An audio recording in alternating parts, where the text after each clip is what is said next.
First, let's talk about the uses of radioisotopes in energy production. What is radioisotope? Radioisotopes are chemical elements that have an unstable nucleus and emits radiation while decaying to a more stable form. What is nuclear energy? Nuclear energy is power derived from chemical elements to provide light and heat sources. In order for an element to be considered a good radioisotope for energy production, it needs to fulfill the following categories.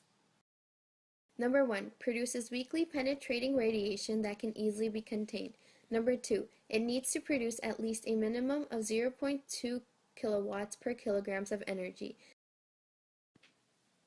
Number 3, it needs to have a good corrosion resistance. Number 4, must be insoluble in water.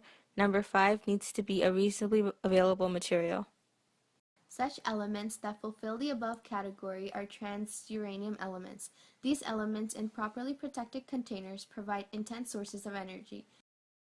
Their decay energy is converted into thermal energy, and by using thermoelectric devices, it is possible to convert the resulting heat flow into usable electricity.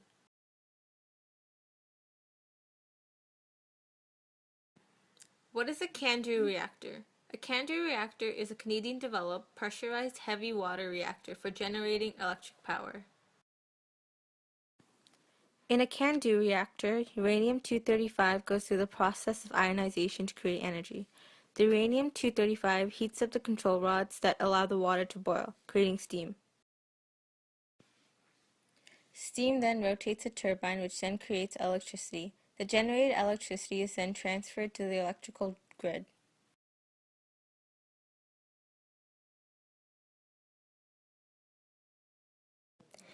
Technetium-99 is a radioactive isotope of technetium-98.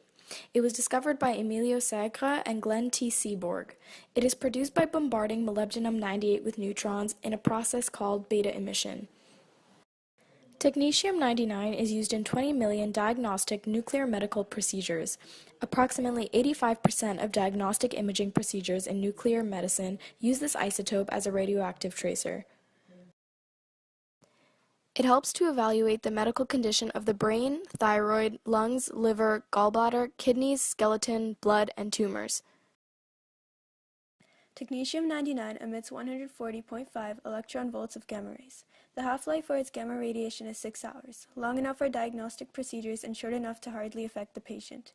The gamma radiation emitted can be studied with a gamma camera. It allows the medical practitioner to image internal body organs, causing hardly any radiation damage to the patient. Technetium-99 is inserted into the patient's body with a syringe. The syringe is shielded to protect the person giving the injection.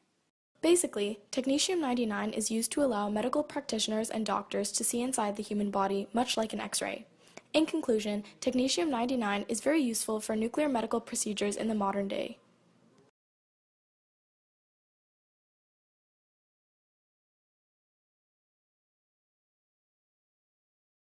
Created using Powtoon.